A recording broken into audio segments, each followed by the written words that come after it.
Mag-aalas 7 na ng madaling araw nung pinasukan ako ng booking. Biyahe tayo noy, gawa tayo ng pera kahit na umuulan. 13 serbisyo pala ang naibigay ko para sa mga masugid na nagtitiwala kay Angkas. At ang unang serbisyo na pumasok ngayong araw ay San Jose del Monte, Bulacan, going to Robinson Fairview.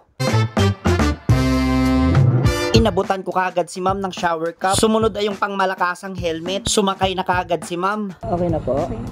Nung narinig ng dalawang tenga kung sumagot si ma'am na okay na, kaya tara, pigain na kagad natin tong silinyador para makarami tayo ngayong araw. Mabilis lang ang naging biyahe, nandito kagad kami sa SM Fairview na tapat ng Robinson. Kaya mabilis pa ang biyahe, umaga pa kasi wala pa siyang traffic. Safe ko namang naihatid si Ma'am Noy sa may drop-off niya. Alam mo naman dito kay Angkas, laging safety ang inuuna natin. Cashless yan, kaya mabilis lang ang proseso. Etong sumunod na serbisyo, nag-aalangan ako kung bakit ko to kinuha. From Fairview, going to Valenzuela, nag-iisip ako Noy kasi di ko alam kung meron pa akong makukuhang serbisyo around Valenzuela. Kasi nga, ang target ko is going to Taguig, Makati, or Quezon City, or kahit saan man, wag lang around Valenzuela or Marilao. Dahil saan dito na to, wala na tayong magagawa, kundi bibigyan na lang natin si Sir na magandang serbisyo. Mabilis lang ang biyahe dahil hindi pa buhol-buhol ang traffic, kaya na-drop ko na kagad si Sir sa drop location niya. At agad naman nag-abot si Sir ng bayad. Hindi ko pa nasa-swipe ang complete sa booking Noy, may pumasok agad sa akin. Mukhang agad tayo kasunod na. Valenzuela, going to Quezon Ave, Quezon City. Ang bait talaga ni Lord Noy, pangatlong serbisyo natin, another long ride. Buti na lang pala talaga kinuha ko yung going to Valenzuela kanina. Medyo may kalayuan ng bahagya to, kaya tara, ihatid na kagad natin si ma'am.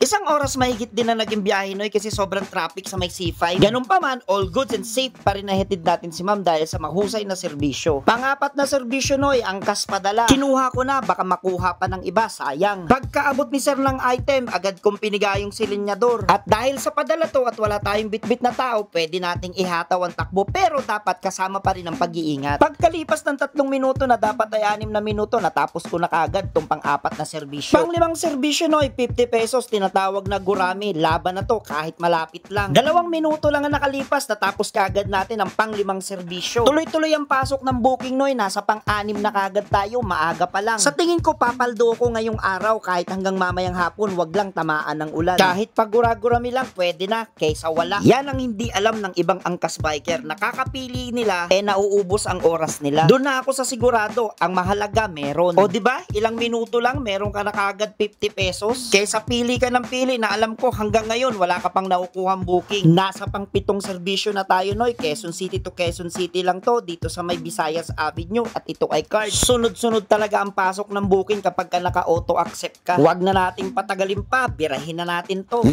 minuto lang ang nagdaan at na-drop ko na kagad si ma'am dito sa may drop pin location niya ng ligtas. Hindi pa nga ako nakakalayo Noy, pinasukan kagad ako ng pang-8 serbisyo natin. Visayas Quezon City, going to Quiapo, Maynila. Itong pang-8 serbisyo na to Noy ay hulog ng langit sa akin to. Alam nyo kung bakit? Pagkaalis kasi namin ni ma'am galing sa pick-up location niya ay wala pang 1 minuto, nagpabalik siya sa akin dahil meron daw siyang nakalimutang item. At dahil sa angkas biker tayo at hatid natin ay magandang serbisyo, pinagbigyan ko si ma'am na bumalik kami sa pick-up location niya. At bago kami dumating sa drop-off location niya dito sa may Quiapo ay nagpagas ako at siya ang nagbayad ng gas ko. 150 pesos ang naging gas ko at siya ang nagbayad nun Noy. O diba? Hulog ng langit sa akin si ma'am. Tuloy-tuloy pa rin ang pasok ng booking Noy, nasa pang-9 na serbisyo na tayo. Auto accept lang ang laban. Binigay ko na kagad kay ma'am ang helmet para maihatid ko na kagad siya. Okay ka na ma'am?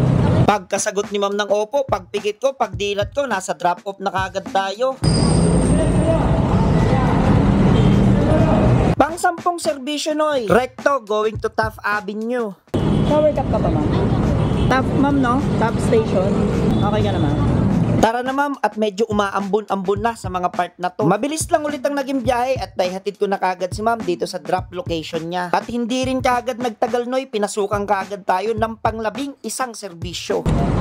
Thank you po, salamat po. Sige po. Pang-11 booking Noy, dito lang, halagang 59 pesos. At nagbayad na kagad dito si Sir. At pinasakay ko kagad siya para makaalis na kagad kami dahil alam ko may NCAP dito sa lugar na to. 4 na minuto nakalipas, nahihatid ko na kagad si Sir sa drop-off location niya. Pang-12 serbisyo, going to Capitol Pasig. Goods na to Noy kasi maghahapon na at pakiramdam ko babagsak na si Haring Ulan. 30 minutes ang naging biyahe dahil matraffic na yung oras na to. At safe ko namang nahihatid si ma'am sa Capitol Pasig. Medyo madilim na ang kalangitan Noy, kaya medyo medyo kinakabahan na ako kay haring ulan. Pang-13 serbisyo noy, saktong-sakto going to Kamuning galing dito sa Pasig. Saktong-sakto na to kasi maghihintay na ako ng booking pauwi dun sa may SM North going to San Jose del Monte, Bulacan. At ayun na nga, inabutan na nga kami ng napakalakas ng ulan dito sa may EDSA. After ko palang ma-drop si Sir Noy ay pinasukan ako ng booking dun sa may SM North going to North Caloocan. Halagang 100 plus din kaso hindi ko na naisama sa vlog dahil umuulan, napakalakas talaga ng ulan. Bali ang kabuong kinita ko ngayong araw Noy ay naka 1,150 ako kasama yung pauwi kong booking. At dito ko na lang pala tatapusin ang vlog Noy. Salamat sa panonood nyo at ride safe sa inyong lahat.